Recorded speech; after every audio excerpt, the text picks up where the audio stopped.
కృష్ణా నదీ జలాల కేటాయింపుల్లో జరిగిన అన్యాయంపైన సుప్రీంకోర్టు ముందు మరోమారు రెండు తెలుగు రాష్ట్రాలు తెలంగాణ, ఆంధ్రప్రదేశ్ తమ వాదనలు వినిపించనున్నాయి. వాస్తవ అవసరాలను ఏమాత్రం పట్టించుకోకుండా ఎగువ రాష్ట్రాలకు లబ్ధి చేకూర్చేలా నిర్ణయం తీసుకుని దిగువ రాష్ట్రాల పొట్టగొట్టిన అంశాలను కోర్టు దృష్టికి తీసుకెళ్లనున్నాయి.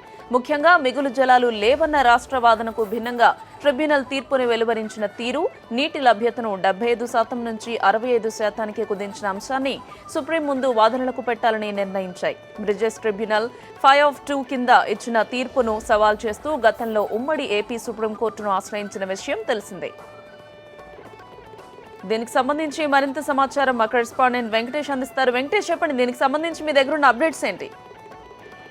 కృష్ణా జలాల అంశానికి సంబంధించి ఈ రోజు సుప్రీంకోర్టు కీలకమైన ఉత్తర్వులు జారీ చేసే అవకాశాలు కనబడుతున్నాయి. ఇప్పటికే చాలా సంవత్సరాలుగా ఈ బ్రిజేష్ కుమార్ ట్రిబ్యునల్ ఇచ్చిన తీర్పుపై సుప్రీంకోర్టులో కేసు కొనసాగుతుంది. ఇప్పటికే తెలంగాణ రాష్ట్రం ఏర్పడిన నేపథ్యంలో తెలంగాణ మొత్తం ఫ్రెష్ గా తాజాగా పూర్తిగా వాదనలు వినాలని తెలంగాణ వాదిస్తోంది.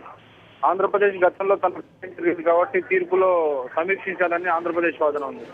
సో కర్ణాటక కూడా తమకు ఇందులో కొంత అభ్యంతరాలు ఉన్నాయని చెప్పి కర్ణాటక కూడా ఒక పిటిషన్ దాఖలు చేసింది.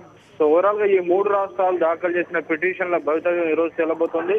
పిటిషన్లను స్వీకరించాలో, ఒకవేళ స్వీకరిస్తే దానికి సంబంధించి ఫర్దర్ గా ఎటువంటి డెసిషన్ తీసుకోవాలనే దానిపై సుప్రీంకోర్టు ఒక నిర్ణయం తీసుకునే అవకాశం ఉంది.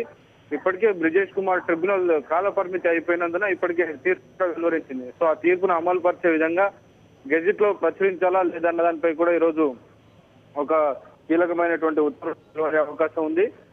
ఏపీ పునర్విభజన చట్టం ప్రకారం బ్రిజేష్ కుమార్ ట్రిబ్యునల్ ఫర్దర్ గా కేవలం రెండు రాష్ట్రాలకి కంటిన్యూ చేయాలని విభజన చట్టంలో ఉంచారు.